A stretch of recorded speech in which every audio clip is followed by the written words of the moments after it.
అందరికీ నమస్కారం. ఈరోజే తులసి వివాహం లేదా క్షీరాబ్ది ద్వాదశి విశిష్టత, పూజా విధానంతో పాటు మిగిలిన వివరాలు తెలియజేస్తాను. క్షీరాబ్ది ద్వాదశి పూజను తులసి మొక్క దగ్గర చేయాలి. ఆరు బయట చేయవచ్చు, వీలుంటే మేడపైన కూడా చేయవచ్చు. ఈ సంవత్సరం నవంబర్ 2వ తేదీ 2025 ఆదివారం జరగనుంది. కార్తీక శుక్ల ద్వాదశి తిథి నవంబర్ 2న ఉదయం 7:30 ప్రారంభమై నవంబర్ 3 ఉదయం 5:07 వరకు కొనసాగుతుందని పండితులు చెప్పారు. ప్రతి సంవత్సరం కార్తీక మాసంలో దేవోత్థాన ఏకాదశి మరుసటి రోజున శుక్లపక్షం ద్వాదశి రోజున తులసి వివాహం జరుగుతుంది.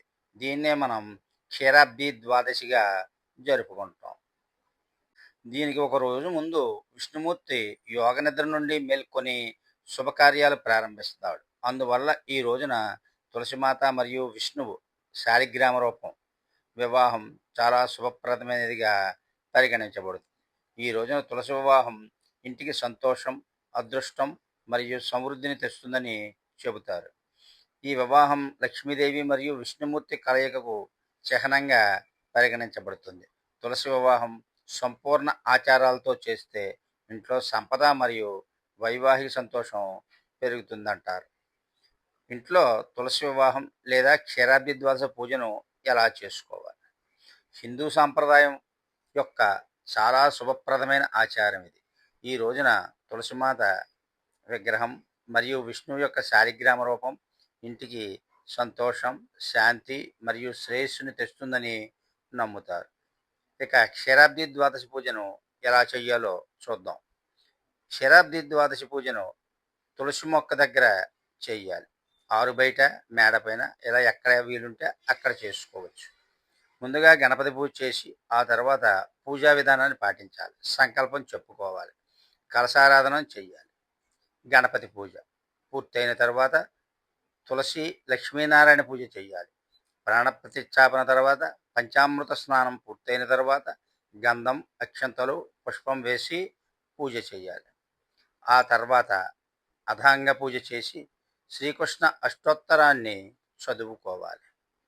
ధూపదీప నైవేద్యాలను సమర్పించి తాంబూలం, నీరాజనం, మంత్రపుష్పం, ప్రదక్షిణలు పూర్తి చేసి చివరగా క్షీరాబ్ది ద్వాదశి వ్రత కథను చదువుకోవాలి. లక్ష్మీ సహితుడైన విష్ణువు తులసిని భక్తితో సర్వోపచారములతో పూజించాలి.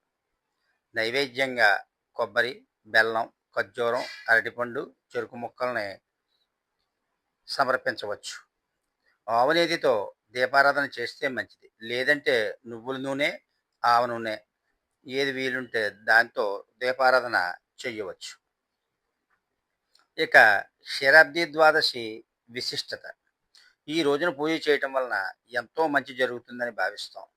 ఈ పూజ చేయటం వల్ల విష్ణుమూర్తి కృపకు పాత్రులు అవ్వచ్చు. అలాగే సంపద, సౌభాగ్యం, శాంతి కలుగుతాయి. క్షీరాబ్ది అనేది సంస్కృత పదం. దీని అర్థం పాల సముద్రం. క్షీర అంటే పాలు మరియు అబ్ది అంటే సముద్రం అనే పదాల నుంచి ఏర్పడింది. హిందూ పురాణంలో ఇది దేవతలు అమృతం కోసం మదనం చేసిన విశ్వసముద్రాన్ని సూచిస్తుంది. ఈ పదాన్ని విష్ణువు మరియు లక్ష్మీదేవి వంటి దేవతల నివాసానికి కూడా ఉపయోగిస్తాం. ఇక అలాగే శుక్లపక్ష ద్వాదశి విష్ణువు యొక్క కల్కి అవతారం జననానికి ప్రవచించబడిన తేదీ. ద్వాదశి నాడు ఏకాదశి ఉపవాసాన్ని ముగించడానికి మీరు సాత్విక శుద్ధమైన ఆహారాన్ని తినాలి. వాటిలో బియ్యం, పండ్లు, పాల ఉత్పత్తులు మరియు తేలికపాటి కూరగాయలు, తృణధాన్యాలతో భోజనం చేయడం చాలా ముఖ్యం.